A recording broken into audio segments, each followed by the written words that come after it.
श्री शिवाय नमस्तुभ्यम। हर हर महादेव। महाकुंभ की धार्मिक यात्रा करने के बाद अपने घर पर कुछ काम अवश्य करने चाहिए। आज हम आपको इन्हीं के बारे में जानकारी देंगे। तो आइए जानते हैं। वीडियो में एंड तक बने रहे। प्लीज चैनल को लाइक और सब्सक्राइब करें। महाकुंभ हिंदू धर्म की मुख्य धार्मिक आयोजनों में से एक है। इसे विश्व का सबसे बड़ा धार्मिक मेला कहना भी गलत नहीं होगा। प्रयागराज में 13 जनवरी से महाकुंभ की शुरुआत हो गई है। पहले अमृत स्नान के दिन ही लगभग 3,50,00,000 लोग त्रिवेणी संगम पर पहुंचे थे। अब अगला अमृत स्नान 29 जनवरी को होगा और उसके बाद 3 फरवरी को अंतिम अमृत स्नान किया जाएगा। त्रिवेणी संगम पर स्नान करने और पुण्य अर्जित करने के लिए आते हैं। गंगा, यमुना और अदृश्य सरस्वती नदियों के संगम को हिंदू धर्म में अत्यंत पवित्र माना गया है। इस आयोजन में डुबकी लगाने से न केवल पापों का नाश होता है बल्कि जीवन में सकारात्मक और शांति का भी प्रचार होता है। महाकुंभ से लौटते समय लोग केवल आध्यात्मिक अनुभव ही नहीं बल्कि सुख, समृद्धि और आशीर्वाद भी साथ लेकर आते हैं। अगर आप भी महाकुंभ में डुबकी लगा चुके हैं या डुबकी लगाने वाले हैं तो आपके घर जाकर कुछ काम अवश्य करना चाहिए। महाकुंभ की धार्मिक यात्रा के बाद इन कार्यों को करने से आपको सौभाग्य और सुख समृद्धि की प्राप्ति होती है। महाकुंभ से लौटने की बाद घर में करें ये काम। नंबर 1, महाकुंभ की धार्मिक यात्रा से जब आप घर लौटते हैं तो घर में सत्यनारायण की कथा या भजन कीर्तन का आयोजन आपको करना चाहिए। ऐसा करने से महाकुंभ से प्राप्त हुआ आध्यात्मिक ऊर्जा आपके घर में भी प्रवेश करती है। जिस घर का वातावरण शुद्ध होता है और उसका सौभाग्य में भी वृद्धि होती है। नंबर 2, किसी भी धार्मिक यात्रा करने के बाद दान करना बेहद ही शुभ माना जाता है।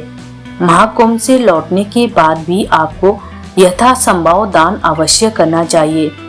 इससे आपको भी मानसिक संतुष्टि मिलती है और देवी देवता भी प्रसन्न होते हैं। नंबर 3, माना जाता है कि महाकुंभ में नहाने से व्यक्ति के पितरों को भी सद्गति मिलती है। ऐसे में जब आप महाकुंभ से पवित्र डुबकी लगाकर घर जाए तो पितरों के नियमित तर्पण या फिर दान अवश्य करें।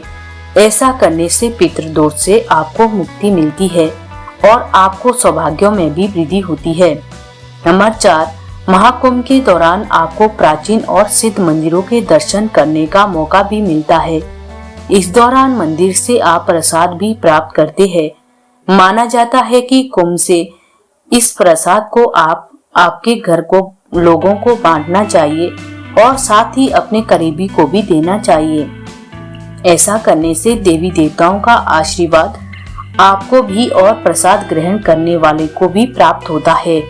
नंबर 5, किसी भी तीर्थ यात्रा से आने के बाद अन्न का दान करना महादान माना जाता है।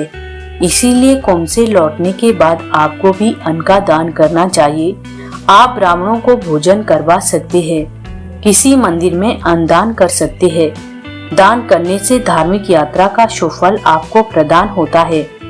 नंबर 6, संगम की पवित्र मिट्टी। त्रिवेणी संगम की मिट्टी को अत्यंत पवित्र और शुभ माना जाता है।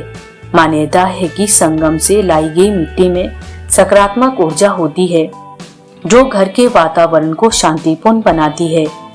इसी घर के द्वार पर या पूजा स्थल पर रखने से नकारात्मक ऊर्जा का नाश होता है और घर में सकारात्मक ऊर्जा का प्रभाव बढ़ता है। नंबर 7, गंगा जल का महत्व। गंगा जल को हिंदू धर्म में शुद्धता और पवित्रता का प्रतीक माना गया है। महाकुंभ के दौरान संगम का जल और भी अधिक पवित्र हो जाता है। इसे घर लाकर पूजा स्थल पर रखने से पारिवारिक समाप्ति हो जाती है और घर में शांति और समृद्धि का वास होता है। इसके अलावा गंगा जल का उपयोग धार्मिक अनुष्ठानों और पूजन में किया जाता है जिससे आध्यात्मिक उन्नति होती है। महाकुंभ से शिवलिंग या पारस पत्थर लाना अत्यंत शुभ माना गया है।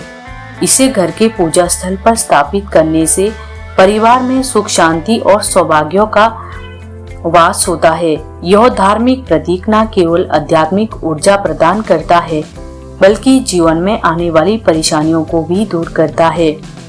हर हर महादेव। दोस्तों, जानकारी अच्छी लगी चैनल को लाइक, शेयर और सब्सक्राइब करें।